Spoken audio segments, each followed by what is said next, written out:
और इसके लिए भी उनको बधाई देता हूँ, शुक्रिया अदा करता हूँ, धन्यवाद कहता हूँ कि उन्होंने इस आज के इस साहित्यिक बतकही में, जो उनका एक साहित्यिक प्लेटफॉर्म है जिसका नाम उन्होंने दिया है साहित्यिक बतकही। ठीक ठीक है, ठीक है। साहित्यिक बतकही में उन्होंने इनवाइट किया है मुझे। और मंटू जैसे शानदार, आप लोग बैठिए, तशरीफ रखिए। मंटू जैसे शानदार मौजू पर मुझे इनवाइट किया है कुछ अपनी बात रखने के लिए। मैं उनका बेहद शुक्रगुजार हूं कि उन्होंने इस मौके से मुझे याद किया और मुझे एक तरीके से सम्मानित होने का मौका दिया। बहुत खुशी की बात है। मंटू बहुत ही दिलचस्प मौजू है, मेरा टॉपिक है। और सारे मैं समझता हूं कि जवाहरलाल नेहरू यूनिवर्सिटी से जिन्होंने एमए, एमफिल, पीएचडी किया है, वो मंटू से बहुत पहले वाकिफ हो जाते हैं जब जेएनयू में जाते हैं तो। और बिलखसूस जब जेएनयू के भाषा एंड साहित्य में जब वो कदम रखते हैं तो वहां से मंटू से उनको इश्क हो जाता है। तो मंटू वाकई मंटू है। और उसके जैसा अफसाना निगार जो है, मैंने देखा कि शायद इस तरीके के अफसाना निगार उभर करके सामने आया है। साहित्य में जिस तरीके से शायरी में देखा जाए, उर्दू शायरी में गालिब का एक डिफरेंट मकाम है, एक उनकी अलग पहचान है। उसी तरीके से उर्दू अफसाने में मंटू की अपनी एक अलग पहचान और शनाख्त है। और मंटू इसलिए उसकी पहचान है कि जिस तरीके से उर्दू शायरी में अपनी शायरी की वजह से, अपने उसलूब स्टाइल की वजह से गालिब सबसे डिफरेंट पहचाना जाता है। अपने अंदाज़े बयान की वजह से, जो कहने का स्टाइल है, उस वजह से गालिब पहचाना जाता है साहित्य में, अदब में। मंटू भी मौजुआत की सतह पर, चाहे वो टॉपिक हो, चाहे उसके बयान करने का तरीका हो, स्टाइल हो, अपने उसलूब की सतह पर, दोनों वजह से जो उसके कहानी कहने का बयान है, अंदाज है, और जो उसका टॉपिक है, बड़ा चुभता हुआ टॉपिक है जो हमें आकर्षित करता है, अपनी तरफ मुतवज्जो कर लेता है। और एक ही कारी जो रीडर होता है उसको एक ही बार में अपना दीवाना बना देता है, अपना गर्विदा बना देता है। मंटू इस पाए का अफसाने निगार है।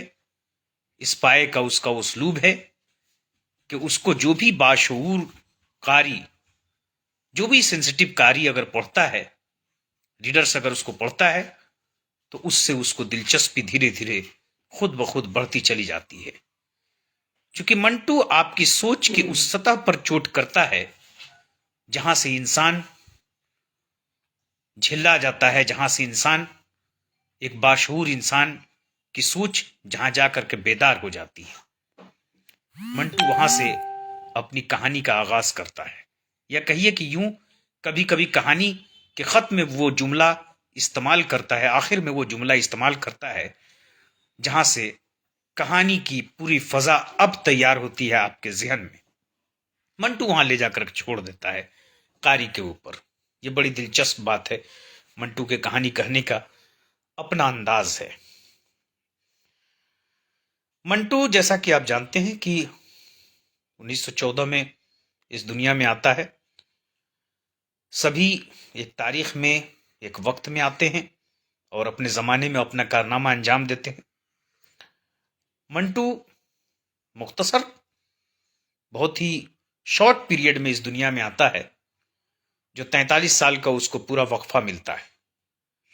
इस 43 साल में उसको अपना कारनामा अंजाम देना होता है। बहुत सारे लोग जब मंटू के हवाले से गुफ्तगू करते हैं, जब बात करते हैं, तो आप देखेंगे कि मंटू को सिर्फ ये बताते हैं लोग कि मंटू को मरने की बहुत जल्दी थी। दुनिया में कौन आदमी मरना चाहता है बहुत जल्दी? मंटू भी यकीनन नहीं मरना चाहता। मंटू तो चाहता था कि फिल्म इंडस्ट्री में उसका एक बड़ा नाम कायम हो, और उसने पूरी अपनी कोशिश फिल्म इंडस्ट्री में अपना मकाम पैदा करने में लगा दी। मंटू नहीं चाहता था, लेकिन जिस तरीके से हर हर चिराग की एक मुद्दत होती है कि इस मुद्दत तक चिराग का जलने का काम होता है। जिंदगी भी उसी एक चिराग के मानिंद होती है कि जो एक मुकर्ररा एक फिक्स पीरियड तक रोशन रहती है, उसके बाद उसका बुझ जाना फितरी है। नेचुरली वो बुझ जाएगा। हमारी हर इंसान को एक फिक्स पीरियड दिया गया है। उसी फिक्स पीरियड में जो अपनी पहचान कायम करना चाहता है वो उसी फिक्स पीरियड में अपना कारनामा अंजाम देता है। मंटू एक बहुत बड़ा अफसाना निगार इस वजह से भी है कि उसकी सोच बहुत तेज चल रही थी। जिस तरीके से चिराग जब बुझने का वक्त होता है, एक मुकर्ररा एक फिक्स पीरियड में जब चिराग जलता है तो वो बुझने का वक्त देखते हैं कि उसकी जब बुझने का वक्त होता है तो उसकी लौ बहुत तेज हो जाती है। मंटू के साथ भी यही मामला रहा। मंटू मरना नहीं चाहता था, लोगों से जल्दी रुखसत होना नहीं चाहता था। मंटू तो अपने समाज के लिए जी रहा था। मंटू एक ऐसा राइटर था कि जो अपने समाज को जिन नजरों से देखता था, जिन हकीकी निगाहों से देख रहा था और हकीकी पस मंजर में देख रहा था, उनकी हकीकी तस्वीर समाज के सामने पेश करना चाहता था मंटू, और इसमें वो भरपूर कोशिश करता रहा। लेकिन मंटू की जिंदगी एक मुकर्ररा मुद्दत के लिए थी, लिहाजा इस जिंदगी में जब ये फितरी तौर पर होता है कि चिराग बुझने के वक्त उसकी रोशन लौ हो जाती, उसकी लौ मजीद रोशन हो जाती है, उसी तरीके से मंटू के तहरीर में एक नई तवानाई आ जाती है, एक नया जोश आ जाता है जो रुकने का नाम नहीं लेता है। और उसी मुख्तसर मुद्दत में जिन लोगों ने बड़े बड़ी लंबे वक्त में अफसाने लिखे, मंटू ने उसी मुख्तसर मुद्दत में बहुत सारे अदबी कारनामे अंजाम दिए, जिसमें मंटू कई अफसाने लिखता है। 100 से ऊपर उसके अफसाने हैं, करीब 150 के आसपास उसके अफसाने हैं। 250 के आसपास उसके अफसाने हैं, मजामीन हैं, ड्रामे 100 से ऊपर उसने लिखे।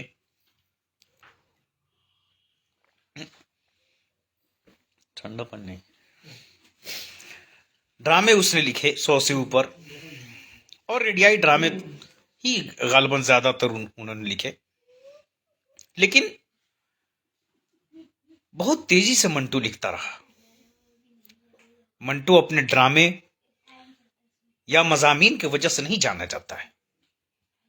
मंटू अदब में, साहित्य में अपने अफसानों की वजह से पहचाना जाता है, और उसके अफसाने वो हैं जो हमें अपने समाज की, अपनी जिंदगी के और हमारे समाज में जो एक खास तरह की सोच है उसको उजागर करने का काम करता है।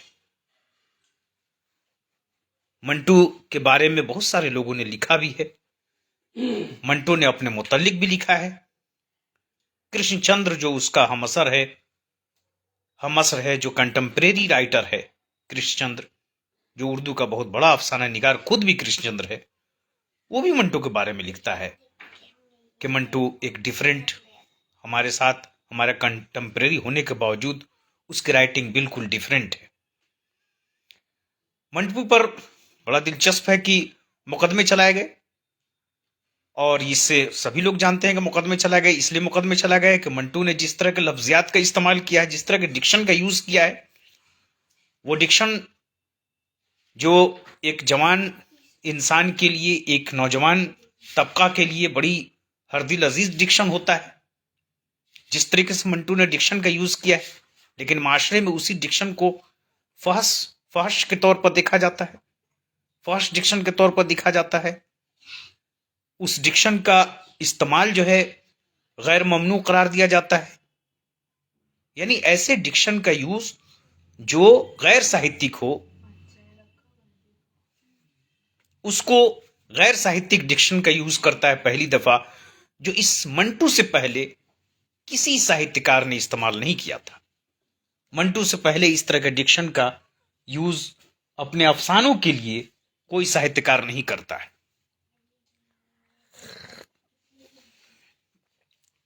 मंटू पहला अफसाना निगार है जो इस गैर ममनुआ, यानी जिनको फॉरबिडन कहा जाए, उन डिक्शन को इस्तेमाल करता है मंटू। इसलिए उस डिक्शन के हवाले से लोगों में एक तरीके से इख्तलाफ या बेचैनी कहिए कि पैदा होती है। लेकिन मंटू इसलिए वो उन डिक्शनों का यूज करता है कि मंटू जो अपनी कहानी का मौजू का जब इंतखाब करता है तो वो उसी तरीके की कहानी होते हैं। लिहाजा उस कहानी को पेश करने के लिए अगर मंटू उस तरह के डिक्शन का यूज ना करे तो फिर उस कहानी की पूरी तफसीलात या पूरी मानियात की तरसील नहीं हो पाएगी। लिहाजा मंटू ने अपनी कहानी की तरसील के लिए उन फितरी डिक्शन को ही यूज करना मुनासिब समझा और उसे ही पेश किया। लेकिन माशरा कब इस तरीके से नामहज़ब नाजेबा बातों को कबूल कर ले? माशरे ने उस नाजेबा अल्फाज में, या कहिए कि जिनको समाज ने, जिन अल्फाजों पर पाबंदी आयद की है, जिन अल्फाजों से समाज गुरेज करता है, मंटू ने उन्हीं अल्फाजों में ऐसी फिक्र को पेश करने की कोशिश की है जिस तक रसाई होने के बावजूद लोग उस तक नहीं पहुंचने की कोशिश कर रहे हैं, और उनको सिर्फ अल्फाज की घेराबंदी में डाल करके मंटू पर एक तरीके से पाबंदी आयद करने की कोशिश की जाने लगी थी। बहरकैफ, लेकिन मंटू एक राइटर, कोई भी राइटर जब लिखने बैठता है तो वो इन चीजों की परवाह नहीं करता है कि जमाना उसे कबूल करे या ना कबूल करे, क्योंकि वो उसकी जो दीवानगी होती है, वो लिखने की दीवानगी होती है, वो अपने ख्यालात को तरसील करने की दीवानगी होती है, समाज तक अपने तखय्युरात, अपने तफक्कुरात, अपने फिक्र को वो पेश करना चाहता है। और ये यकीन होता है राइटर को कि दुनिया आज नहीं तो कल उसकी इस काविश को कबूल करेगी, और इस अफसाने में या इस तख्लीकात में वो अपने समाज को देखेगी दुनिया, या देखने की कोशिश करेगी, पहचानने की कोशिश करेगी। जैसा कि जानते हैं कि हर राइटर, गालिब के जमाने में भी ये रहा मसला, गालिब को भी उसके समाज ने, उसके वक्त के लोगों ने उसे कबूल नहीं किया। लेकिन गालिब कभी बाज नहीं आया लिखने से, और गालिब को यकीन था कि आने वाला वक्त सिर्फ गालिब का होगा। मंटू को भी यकीन था कि आने वाला वक्त अगर अफसाना निगारी के हवाले से जब भी गुफ्तगू होगी तो मंटू उस पर छा जाएगा, मंटू उस पर गालिब रहेगा। जिस तरीके से गालिब शायरी पर गालिब रहा, मंटू उर्दू अफसाने पर गालिब है। मंटू का यह कमाल है। हर राइटर, हर शायर, हर अदीब अपनी तख्लीकात में, अपने लिटरेचर में, अपनी शायरी में, कविताओं में अपने अहद की, अपने दौर की ही तस्वीर को पेश करता है, उसी की वो तर्जुमानी करता है, तर्जुमान होता है। वो अपने दौर की ही जो मसाइल है उनको पेश करता है, बस कोशिश ये करता है कि कोई उन मसाइल में थोड़ी उसात दे करके, उसे महज़्ज़ब बना करके, या उसमें समझिए कि एक तरीके से जो साहित्यिक जो कलाकारियां हैं उसके जरिए पेश करता है। कोई उनको उन डिक्शन के जरिए जो उस वक्त की तकाजे हैं उसके जरिए वो पेश करता है। मंटू पर मुकदमे चले, और एक मुकदमा आपको मालूम होना चाहिए कि बू के हवाले से जब मुकदमा चला तब जस्टिस या मजिस्ट्रेट थे बनवारी लाल साहब। बनवारी लाल के बेंच में मुकदमा पेश किया गया। मेरा भी ताल्लुक बनवारी लाल से, लेकिन ये बनवारीलाल भलोटिया कॉलेज से है। अजय बहुत अच्छा उनका इंतखाब है कि मंटू को एक दफा उन्होंने पेश करवाया था बनवारीलाल भलोटिया का मजिस्ट्रेट में, और दूसरी बार साहित्यिक तौर पर उन्होंने बनवारीलाल भलोटिया कॉलेज में पेश कर दिया। बनवारीलाल भलोटिया कॉलेज के एक मामूली टीचर से उन्होंने कहा मंटू पर इजहार ख्याल के लिए। ये हिस्टोरिक काम है, बड़ा मुबारकबाद देते हैं, बधाई देते हैं अजय जी को। और इससे उनके शऊर का पता चलता है कि जब मंटू पर कोई बात करता है तो जाहिर सी बात है कि वो मामूली इंसान नहीं है, उसकी सोच कोई मामूली नहीं है। वो एक अच्छी सोच रखता है तख्लीक के तई, रचना के तई, अफसाने के तई। उसकी मुस्बत सोच है, उसकी सोच, उसकी फिक्र यकीनन आगे चलकर अच्छी साबित होगी, हमारे अदब के लिए भी और हमारे लिटरेचर के लिए भी और हमारे समाज के लिए भी। आज धीरे धीरे अदब के कारी रीडर्स कम होते जा रहे हैं, साहित्य के रीडर्स बहुत महदूद होते जा रहे हैं, और यही वजह है कि माशरे में एक तरीके से इंतशार फैलता जा रहा है। आज फिर से ऐसे राइटर की जरूरत है जो मंटू जैसा राइटर हो और जो हमें हमारे समाज की शक्ल को दिखा सके। मौजूदा हद में बहुत सारे लोग लिख रहे हैं, लेकिन जिस बेबाकी से अपने दौर में मंटू ने लिखा था, आज उस बेबाकी से लिखने पर उसकी सजा कुछ और होगी। मंटू के यहां जो मुकदमा चला तो उसमें भी एक तरीके से कुछ न कुछ समाजी और जो अखलाकी जाब्ते थे वो पेश नजर रहे। लेकिन आज तो आज मुकदमा अगर किसी पर चल जाए तो तमाम अखलाकी जाब्ते और समाजी जो उसूल ज़वाबित हैं उनको रौंद दिया जाता है। लेकिन मंटू कम से कम इससे महफूज रहा। ये बहुत अच्छी ये दौर की बात है। उस दौर में महज़ब लोग, अखलाकी लोग थे। जिस तरीके से मंटू को कम से कम मॉब लिंचिंग का जो है वो सामना नहीं करना पड़ा। आज के दौर में अगर मंटू होता तो हमको लगता है कि समाज खुद ब खुद उसका, अदालत क्या फैसला करती, मंटू के लिए समाज के कुछ मादूदे चंद लोग जो बहुत महदूद लोग हैं वो चले जाते मंटू का मुकदमा और उसकी सुनवाई करने और उसको मॉब लिंचिंग का शिकार कर देते। मुझे यकीन है। लेकिन मंटू बड़ा जो है उस दौर में जुर्रत का काम किया। जो लोग महज़ब थे, महज़ब तरीके से मंटू के ऊपर एतराज किया और मंटू ने उनका जवाब भी दिया, बड़ा जबरदस्त जवाब दिया। आपने भी यकीनन पढ़ा होगा एक दस्तावेज, जो उसमें जवाब दस्तावेज किताब है जिसमें मंटू ने लोगों के रद्द अमल का जवाब दिया है और बड़ा दिलचस्प जवाब दिया है। तो मंटू जो है अपनी फितरत, जो फितरी चीजें हैं उससे वो बगावत नहीं करता है, उसको कबूल करता है। यही वजह है कि एक दफा मंटू ने इजहार ख्याल किया असमत चुगताई के मुताल्लिक। असमत चुगताई का नाम सुना था मंटू ने, मुलाकात बहुत बाद में हुई, बंबई में होती है मुलाकात। असमत चुगताई की जिस तरीके से राइटिंग उभर के सामने आती है, मंटू के बाद उसका दूसरा, कहिए कि एक अलग उसी के साथ चलता हुआ दूसरा बल्कि किनारा, जो नदी के जिस तरीके से दो किनारे होते हैं, एक मंटू है, एक असमत चुगताई है उर्दू अफसाने के। मैं ये मानता हूं, आप शायद इत्तेफाक करें, ये ना करें, या आप आजाद हैं उसके लिए, लेकिन मैं मानता हूं कि उर्दू अफसाना एक ऐसी नदी की तरह है जिसके दो किनारे हैं, एक तरफ मंटू चलता है और दूसरी तरफ असमत चुगताई चलती है। तो मंटू को यह ख्याल था कि असमत बहुत बेबाक और उसमें जो है वो निस्वानी चीजें कैफियत नहीं पाई जाती है, मर्दाना जो है उसका लहजे में मर्दानगी है, तो जाहिर सी बात है कि उसमें भी मर्दानगी की कैफियत पाई जाती होगी। और मंटू जब बंबई में मिलता है तो देखता है कि ओह, ये तो इसमें मर्दाने वाली कैफियत नहीं है, इसमें तो बिल्कुल औरत वाली कैफियत पाई जाती है।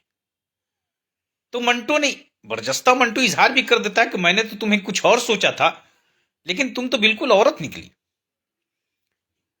लेकिन फिर बाद में मंटू जाकर सोचता है, देखिए एक हिस्सास इंसान अपनी गुफ्तगू को बार बार सोचता है कि वो उसके मुंह से जो जुमले निकले हैं, जो शब्द निकले हैं, उन शब्दों की क्या असरात हो सकते हैं, उन चीजों को वो बार बार सोचता है।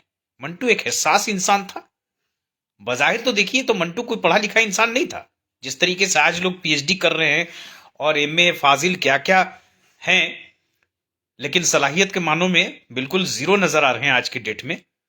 डिग्रियां बढ़ रही हैं हमारे कॉलेज में भी बहुत सारी।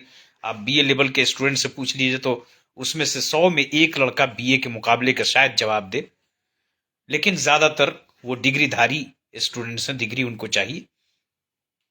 तो लेकिन मंटू देखिए कि बहुत मामूली पढ़ा लिखा इंसान, लेकिन उसकी अच्छा उसमें भी मंटो कोई ये साबित नहीं करता है कि, बल्कि अपने आप को लिखता है कि हम हमारी पूरी जिंदगी गैर महज़्ज़ाबाना ढंग से रही। समझे ना, हम कोई इस तरीके से कल्चर्ड नहीं थे। उसने जुआ भी खेला, शराब भी पी, गांजा भी पिया, और जो उस तरीके के लोग थे उनकी सोहबत में भी रहा, उनके संगत में भी रहा। लेकिन उसकी सोच देखिए कि काम करती रही। वो हर जगह पर वो इंसानी जो इंसानी मसावात है या जो इंसानी अहमियत है, और जिसके लिए दुनिया, ये निजाम, ये दुनिया, ये तमाम चीजें हैं, उसको वो हमेशा अहमियत देता रहा। कि इंसान, जिस तरीके से ख्वाजा मिर्दर्द का एक शेर है कि दर्द दिल के वास्ते पैदा किया इंसान को, दर्द दिल के वास्ते पैदा किया इंसान को, वरना ताकत के लिए कुछ कम न थे करूबियां। यानी इंसान को तो इसलिए पैदा किया गया है कि वो इंसान से हमदर्दी रखें, यही उसकी सबसे असल इबादत है। गालिब भी उस शेर को कहता है, बयान करता है कि बस कि दुश्वार है हर काम का आसान होना, आदमी को भी मयस्सर नहीं इंसान होना। यानी कि इंसानी आबादी में, इतनी आदमी की आबादी में, इंसान कोई एक अच्छा सलीका ढंग रखने वाला, जो अच्छी सोच रखने वाला इंसान, जो इंसान की कदर कर सके, आज तो इंसानों के अंदर तफरीक हो गई है। यानी कि समाज के अंदर समाज बनता जा रहा है। इतनी तफरीकी, इतनी आपके समझिए कि डिफरेंसेस बढ़ती जा रही हैं, इतनी दूरियां बढ़ती जा रही हैं आदमी के बीच में, कि अब तो आदमी आदमी से डरने लगा है। आदमी आदमी से डरने लगा है। उस देखिए कि मंटू की जिंदगी इस तरीके से रही कि वो तमाम वैसे, जिनको मंटू खुद लिखता है कि ज्यादातर हमारे लफंगों के साथ दोस्ती रही, और लफंगा के साथ लफंगई बजाय करने के मंटू इंसानियत की हिफाजत करने के लिए सोच रहा है। कि इंसानियत जो है जिस तरीके से रुसवा हो रही है, उस जमाने में आज अगर मंटू होता तो क्या करता पता नहीं, किस तरीके से इसको बर्दाश्त करता। आज जिस तरीके से इंसानियत सरेआम जो है, उसको इंसानियत को तजलील किया जा रहा है, इंसानियत को समझिए कि कत्ल किया जा रहा है, मंटू आज होता तो पता नहीं किस ढंग से सोचता। मुझे तो यकीन नहीं आ रहा है कि वो बर्दाश्त नहीं कर पाता इसको, या यूं ही उसके गम में मर जाता। जैसे कि बहुत सारे आज राइटर जो है खामोशी से कत्ल किए जा रहे हैं, शायद मंटू भी उसमें कत्ल हो जाता। उन लफंदरों के साथ रहने वाला आदमी एक अच्छी सोच रखता है कि इंसानियत की बका के लिए सोचता है।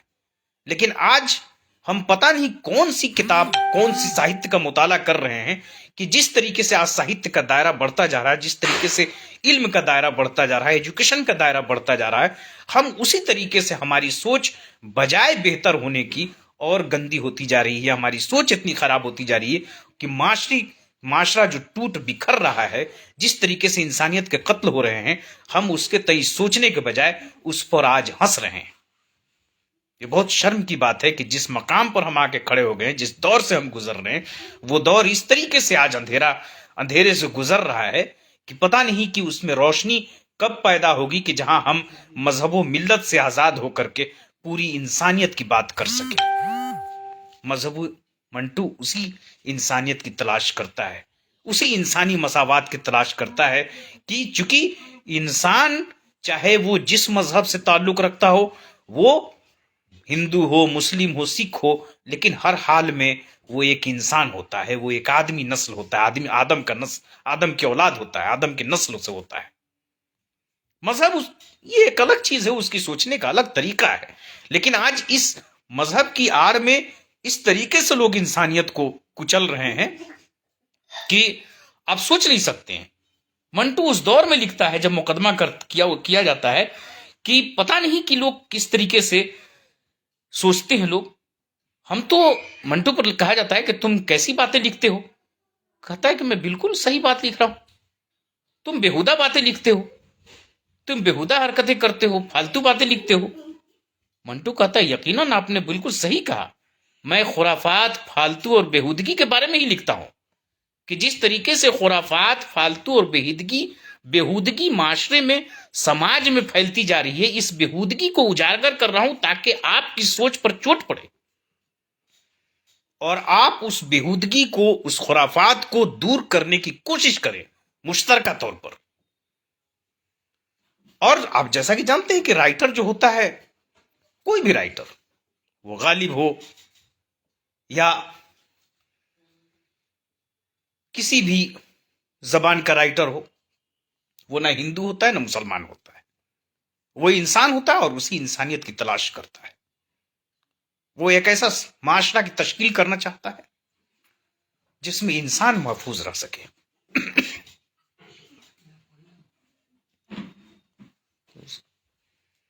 मंटू ने भी एक ऐसे माशरे की जुस्तजू की, एक ऐसा माशरा तलाश करना चाहा जिसमें इंसान रह सके। मंटू उसी तरह की तलाश करता रहा, लेकिन हकीकत तो यह है कि वैसा माशरा आज तक बन नहीं सका। क्योंकि मंटू देखिए उस दौर में खुराफात इसलिए उजागर करता था कि खुद लिखता है, आप गौर से देखिए, मैं मंटू के जुमले पढ़ के सुना रहा हूं आपको कि जमाने के जिस दौर से हम उस वक्त गुजर रहे हैं, इस वक्त गुजर रहे हैं, अगर आप इससे नावाकिफ हैं तो मेरे अफसाने पढ़िए। यानी राइटर खुद कह रहा है कि अगर जमाने की इस जिस दौर से आप गुजार रहे इससे जाहिर सी बात है कि एक अफसाना निगार, एक तख्लीकार अपने वक्त की, अपने माहौल की ही जो है उसमें मंजर कशी करता है। तो आप एक तख्लीकार की तख्लीक के जरिए आप उस दौर को समझते हैं, उस दौर को देखते हैं। आज जैसे देखिए बहुत सारे राइटर्स को अलग अलग उसका नाम दे करके उस पर मकोका क्या क्या लगा करके उसको अंदर किए हुए हैं, सलाखों के पीछे रखे हुए हैं। ये वही हैं जो मंटू के थोड़ी बहुत जुर्रत करने की कोशिश करते हैं तो उनको ये सजा दी जाती है।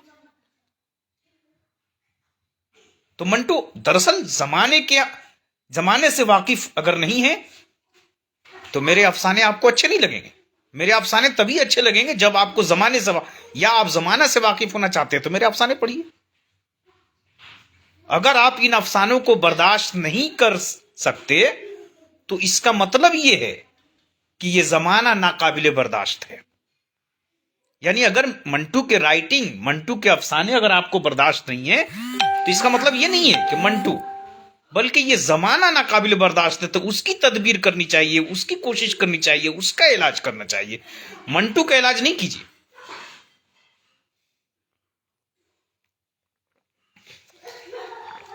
एक राइटर का इलाज नहीं कर सकते आप।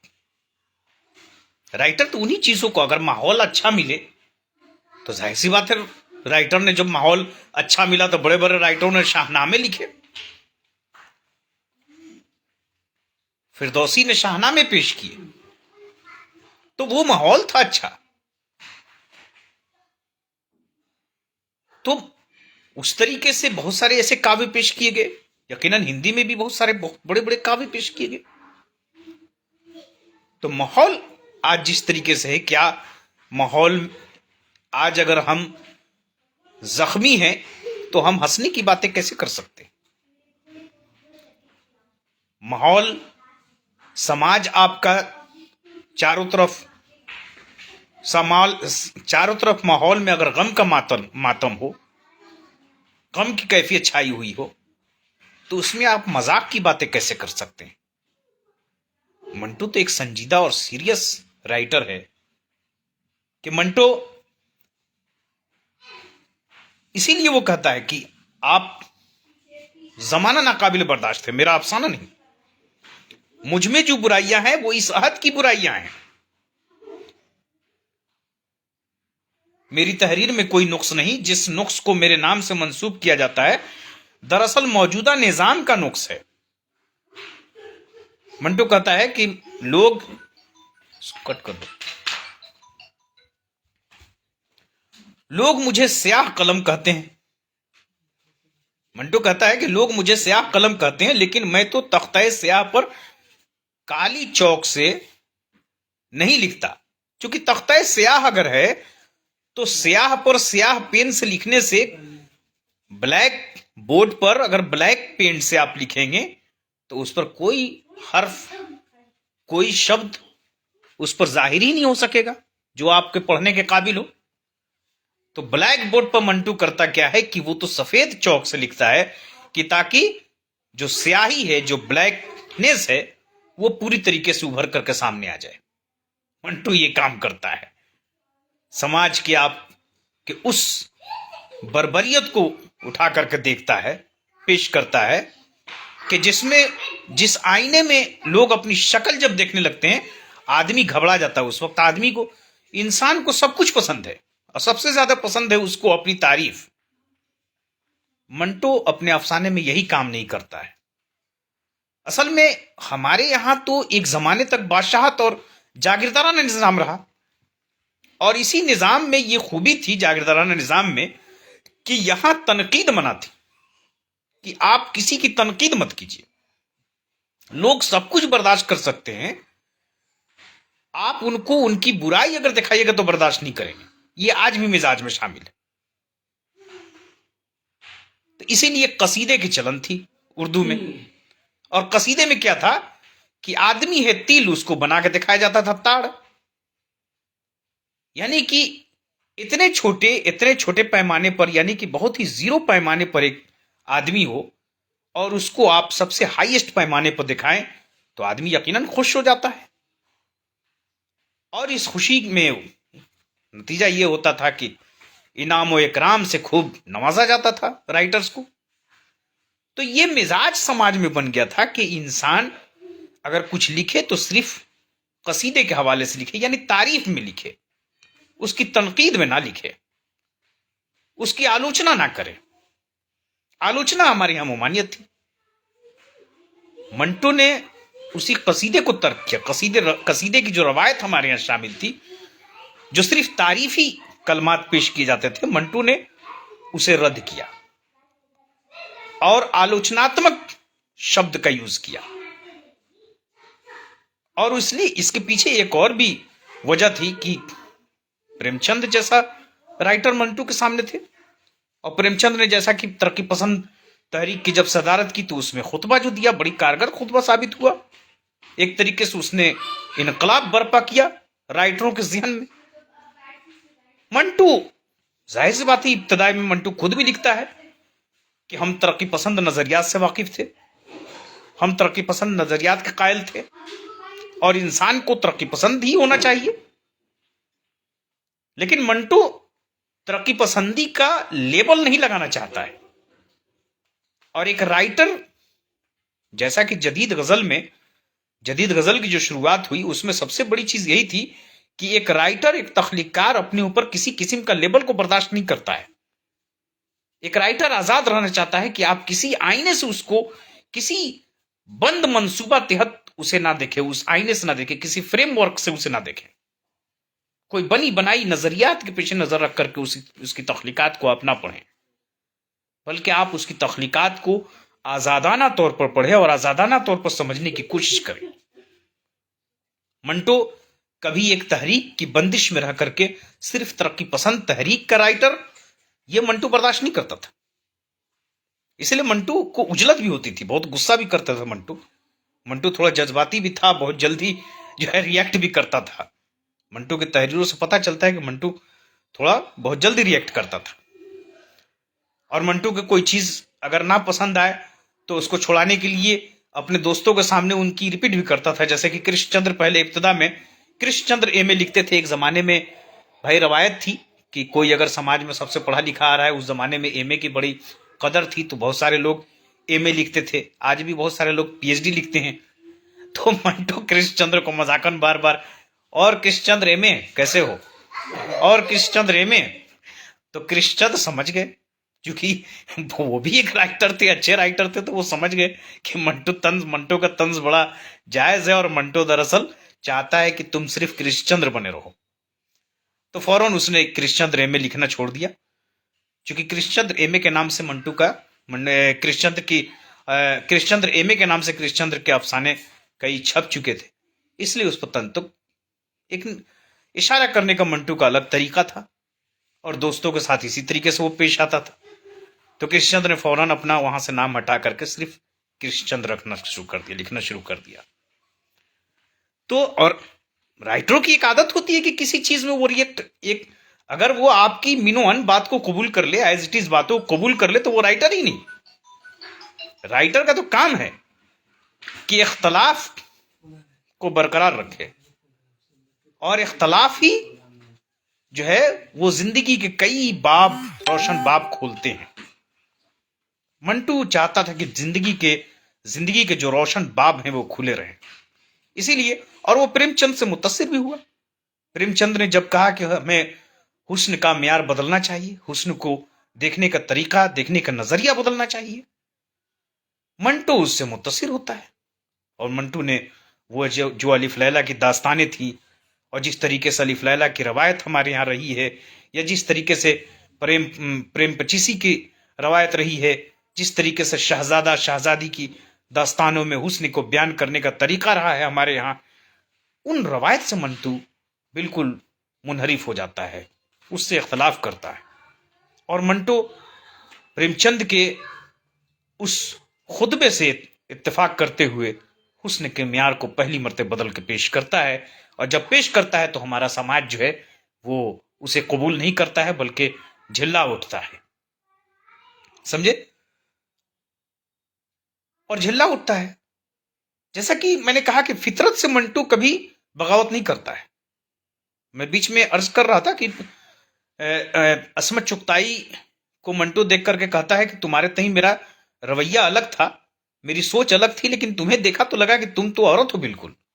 बाद में मंटू जब जाता है वापस, वो जुमला बार बार उसके जहन पर स्ट्राइक करता है, वो शब्द स्ट्राइक करते हैं उससे, और फिर वो नजरिया करता है कि नहीं, असमत की फितरत तो औरत की है, तो जाहिर सी बात है उसमें औरतपन तो होना ही चाहिए, वो फितरत से मुख्तलिफ कैसे हो सकती है। और फिर उसे कबूल करता है, कहता है कि नहीं, ये तो उसकी औरतपन फितरत है, लेकिन उसकी तहरीर जो है वो उससे आगे की है, जो एक चीज है जो औरत में इनकलाबी सतह पर ला सकती है, वो कैफियत, वो उसकी तहरीर। और फिर उसे बहुत पसंद करने लगता है, और उसे औरत की निगाह से देखता है मंटू। तो मंटू, कोई अगर मंटू के सामने कहता है कि इंसान जो है ये मर्द औरत की जो है मोहब्बत, या उसके फर्श निगारी को बयान करता है, या उसकी कैफियत को बयान करता है, मंटू कहता है कि ये तो फितरी चीज है। इंसान जब दुनिया में कदम रखता है तो वो अपने हम सिन्फ से ही मोहब्बत करता है। किसी जानवर से मोहब्बत करते हुए आज तक इंसान को सुना गया है? इंसान है तो वो अपनी हम सिन्फ से ही मोहब्बत करेगा। तो गोया वो खुद भी लिखता है कि आज का अफसाना नवीस उन मर्दों और औरतों की कहानियां लिखता है जो जिनों और परियों से कहीं ज्यादा दिलचस्प है। जिस तरीके से जिनों की कहानी, मावराई कहानी सुनने की हमारा समाज एक आदी हो गया था, उनका मिजाज बन चुका था, लेकिन आज के जिस तरीके से दौर की कहानी पेश की जाती है, जिस तरीके से उसी चीज को ये बयान करता है, तो इस पर भी तोहमत होती है। जब वो बयान करता है शायरी में, अहमद फराज भी बड़ा कंट्रोवर्शियल रहा। उसने शायरी में जब बयान, बहुत सारे ऐसे अशार पेश किए कि एक मोहब्बत से कहाँ उम्र बसर होती है, रात लंबी हो तो फिर एक कहानी कम है। या फिर वो कहता है कि बहुत अच्छी चीज समाज की उन चीजों को पेश करता है कि इंसान को जिस तरीके से समझाया जाता है कि हकीकी इश्क, मजाजी इश्क, समझे, ये हकीकी इश्क, मजाजी इश्क, इंसान तो बस इश्क करना जानता है, अब वो पता नहीं कि वो हकीकी है या मजाजी है, समझे। लेकिन इंसान पहले अपने नफ्स के तई जो है उभरता है, और जो नफ्स उसका तकाजा करता है उसे ही वो ध्यान में रखते हुए मोहब्बत बढ़ता है। वो पता नहीं किस मावराई चीज की तलाश में लोग इश्क करते हैं, लेकिन वो तो कहता है कि तू खुदा है ना मेरा इश्क फरिश्तों जैसा, तू खुदा है ना मेरा इश्क फरिश्तों जैसा, दोनों इंसान हैं तो क्यों इतने हिजाबों में मिले, दोनों जब इंसान हैं तो इस तरीके से मावराई कैफियत का बयान करना वो नहीं करता है। तो गोया इस दौर का इंसान, जाहिर सी बात है कि गैर मुतमईन है, इस दौर का अदीब मुतमईन नहीं है, आज का अदीब गैर मुतमईन है। वो अपने माहौल, अपने निज़ाम, अपने माशरे और अपने अदब, यहाँ तक कि अदब से भी बिल्कुल गैर मुतमईन हो गया है। तो आप देखिएगा कि मंटू की जो कहानियां हैं, अब कहानी पर आ जाइए कि मंटू ने कहानियां जिस तरीके से लिखी, मंटू ने बहुत सारी कहानियां संजीदा लिखी और बहुत सारी कहानियां ऐसी लिखी जो पहली मर्तबे अदब में पेश की गई।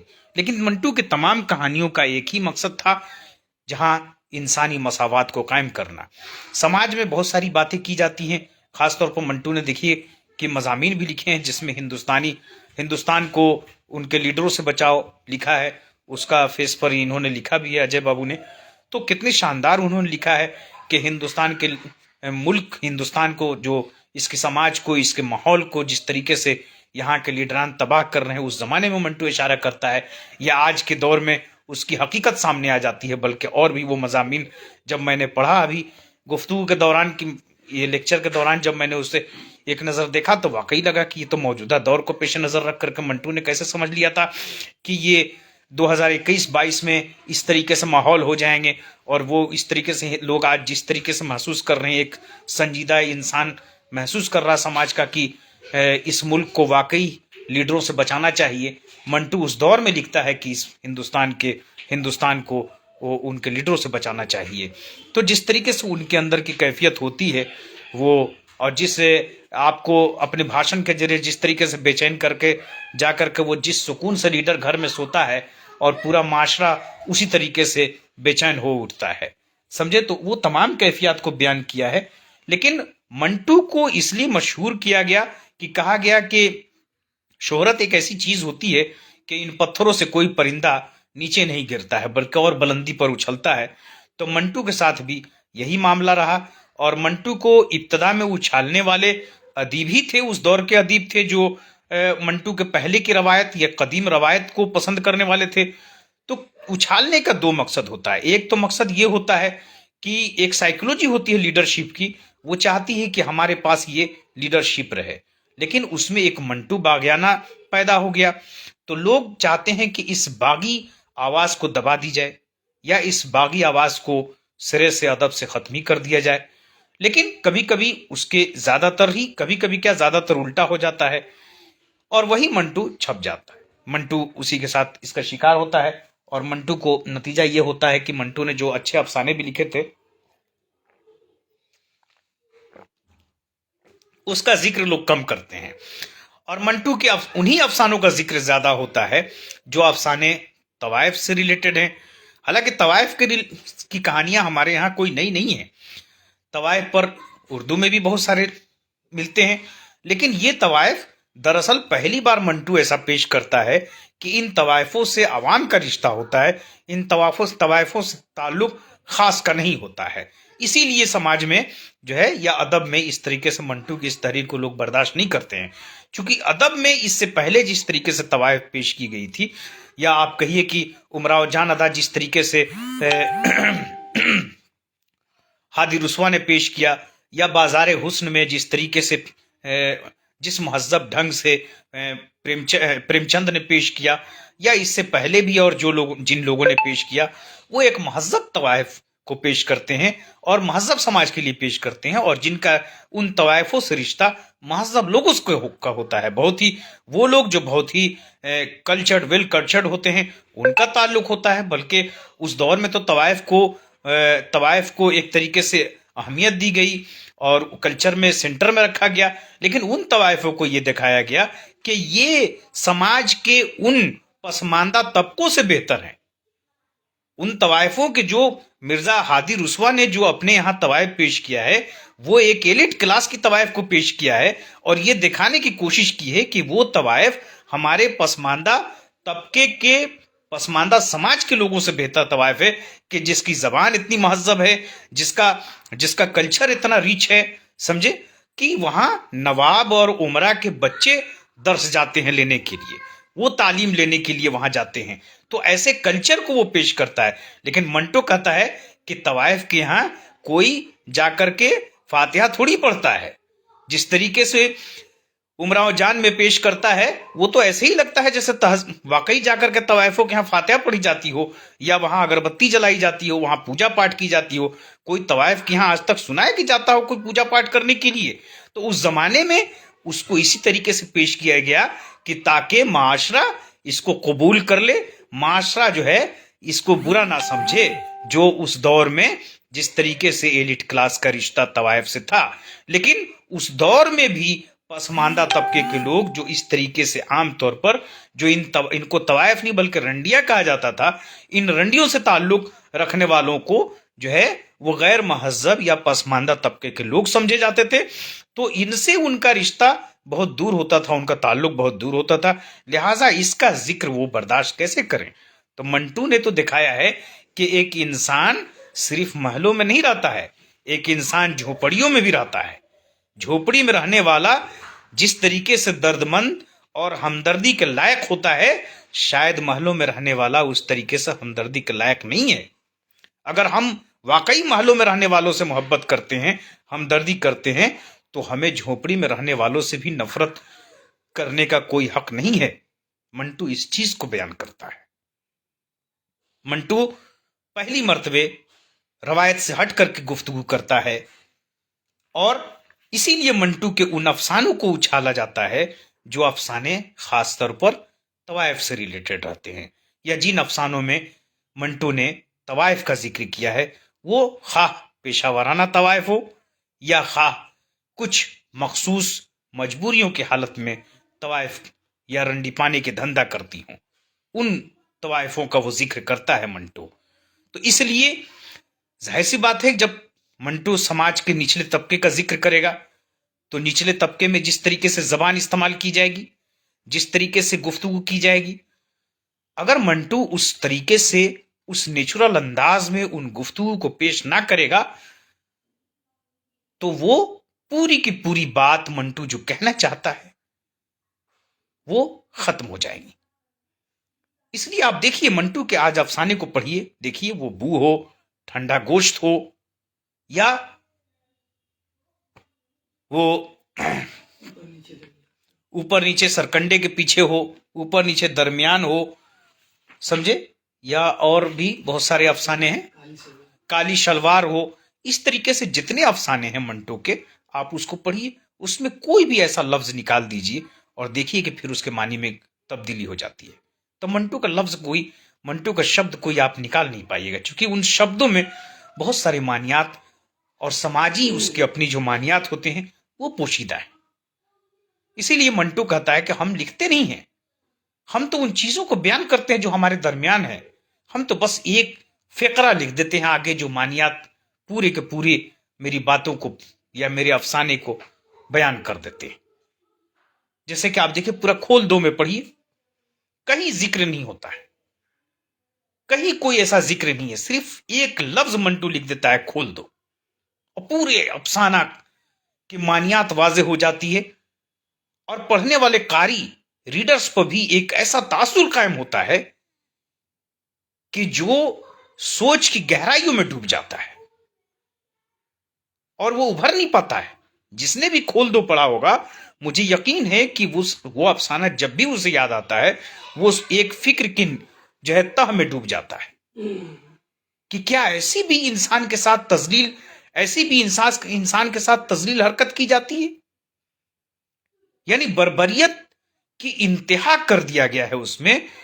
एक मासूम बच्ची जो सकीना नाम रहता है उसके साथ इस तरीके से हाथ से पेश आते हैं कि ऐसा तस्वुर समाज में उसको दरिंदगी के नाम से जोड़ा जाता है, जो आज भी इस तरीके हमारे समाज में दरिंदगी देखने में आती है।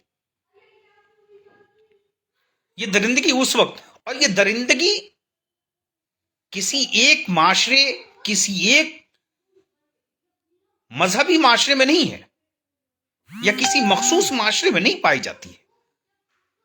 ये दरिंदगी हर जगह, खा हो मुस्लिम माशरा हो या हिंदू माशरा हो या सिख माशरा हो या किसी भी माशरे में, क्योंकि इंसान के अंदर जो दरिंदगी होती है वो कहीं भी उभर करके सामने आ जाती है। आप देखिए कि उसमें कोई दूसरे कौम या किसी दूसरे मजहब से ताल्लुक नहीं होता। हम मजहब के लोग ही उसके साथ दरिंदगी करते हैं, और वो भी रजाकार जो वॉलेंटियर्स हैं कि हम अमन के वॉलेंटियर्स हैं, उनका नाम लिखा हुआ अमन के वॉलेंटियर्स। तो अमन के नाम पर किस तरीके से बदअमनी फैलाई जाती है, ये मंटू पेश कर रहा है। और इसी को देख करके बिदक जाते हैं हमारे समाज के लोग, जिस तरीके से आज बहुत सारी जगहों पर वेलफेयर सोसाइटी कायम की जाती है। मंटू का ख्याल है कि वेलफेयर सोसाइटी दरअसल ये जो लोग कायम करते हैं वो सोसाइटी के वेलफेयर के लिए नहीं, वो अपनी ख्वाहिशात की वेलफेयर के लिए, अपने वेलफेयर के लिए वो कायम करते हैं। उनका जाती उसमें वेलफेयर होता है, समाज का कोई वेलफेयर नहीं होता है, समझे। तो मंटू उन चीजों को बयान करता है कि समाज का उसमें नहीं होता है। आप देखिएगा कि इसी तरीके से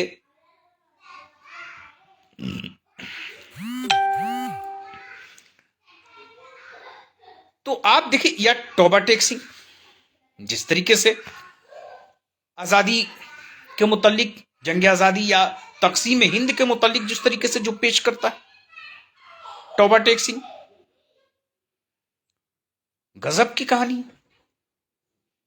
लोग उसे पागल समझते हैं, जबकि हकीकत में पूरे हमारे जो है कौम के रहनुमा पागल हो गए थे, और वो पागल हो गए थे हमें कि किसी तरीके से इख्तदार मुझे मिल जाए, हुकूमत मेरे हाथ में आ जाए। और इसी हुकूमत के आने के चक्कर में उन्होंने पूरी समाज को तबाह कर दिया। जो गंगा जमनी तहजीब थी हमारे यहां सदियों से कायम, उसको तोड़ दिया, उसको तबाह कर दिया, बर्बाद कर दिया, और आज तक बर्बाद करते आ रहे हैं। तो हकीकत में टोबा टेक सिंह पागल नहीं होता है, पागल थी ये हमारे रहनुमा है, जो अपनी पागलपंथी का इजहार इस समाज में करते हैं और जिसका शिकार पूरी आबादी होती है।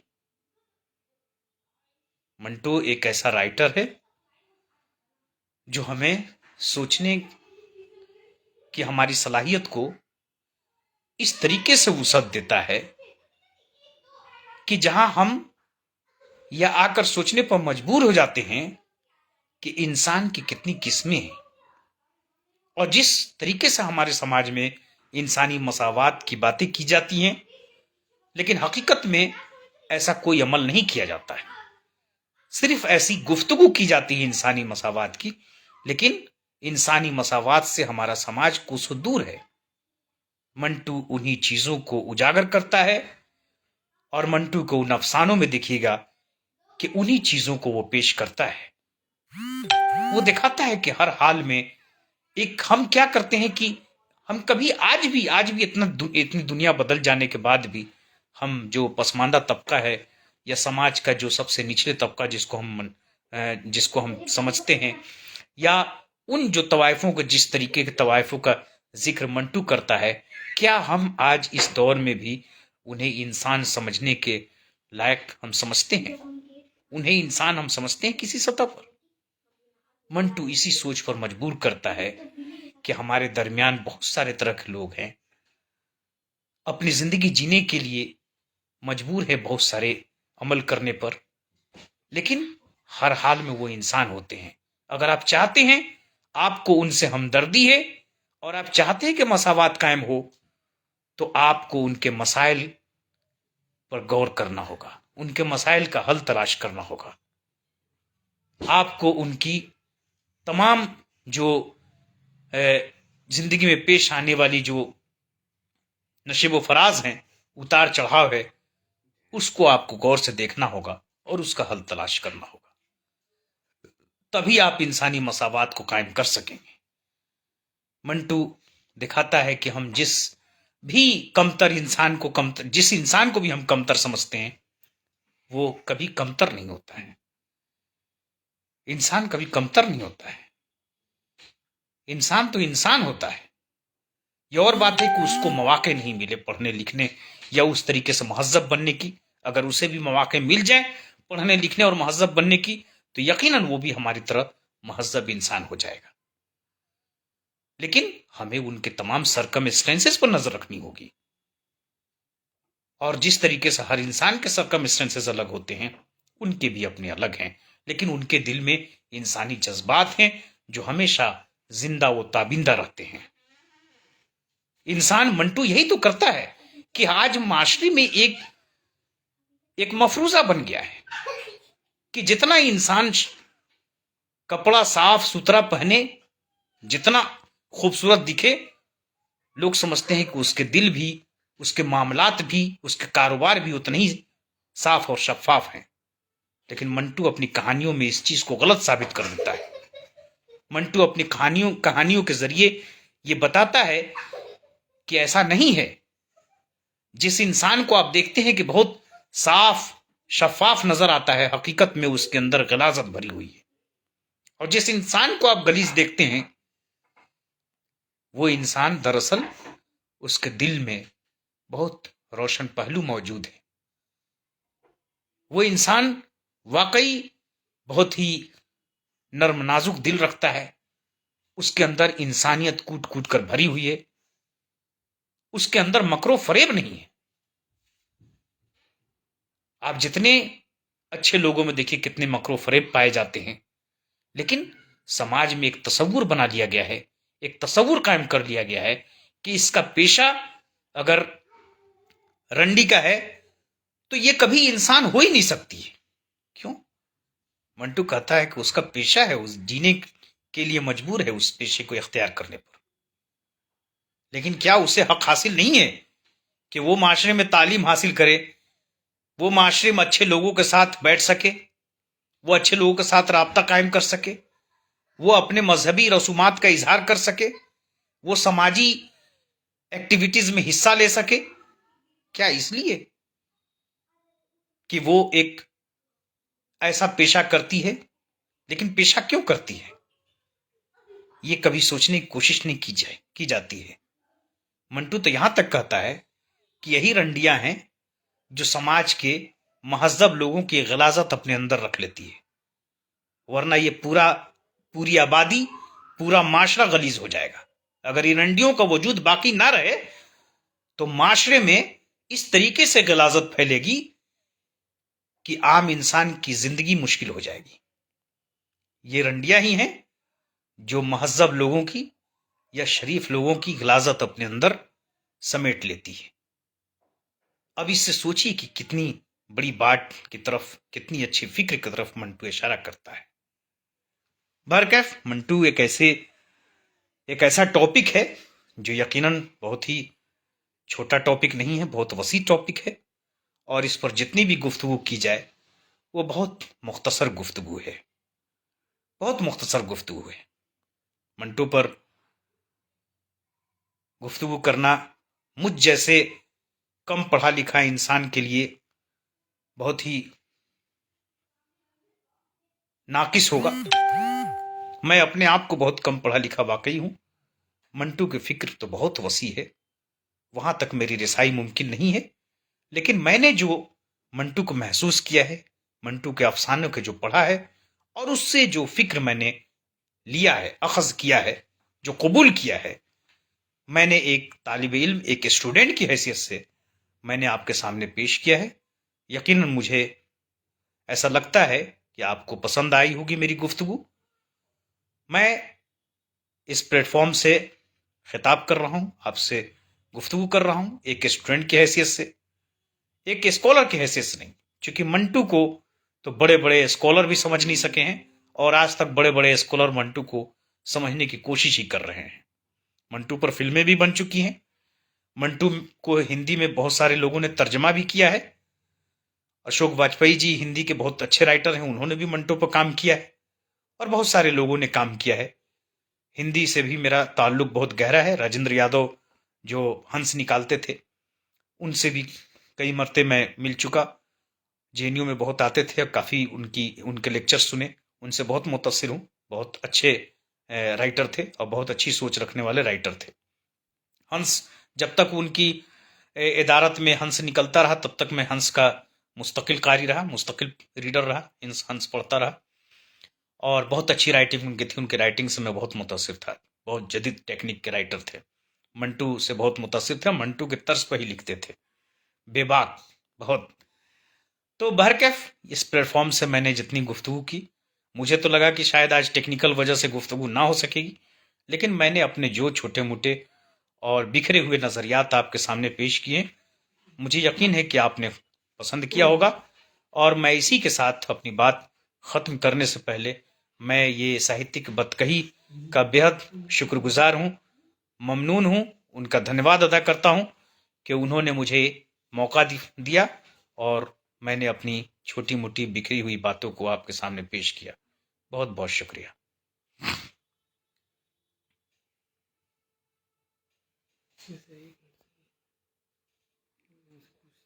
एक घंटा से ऊपर हो गया ना?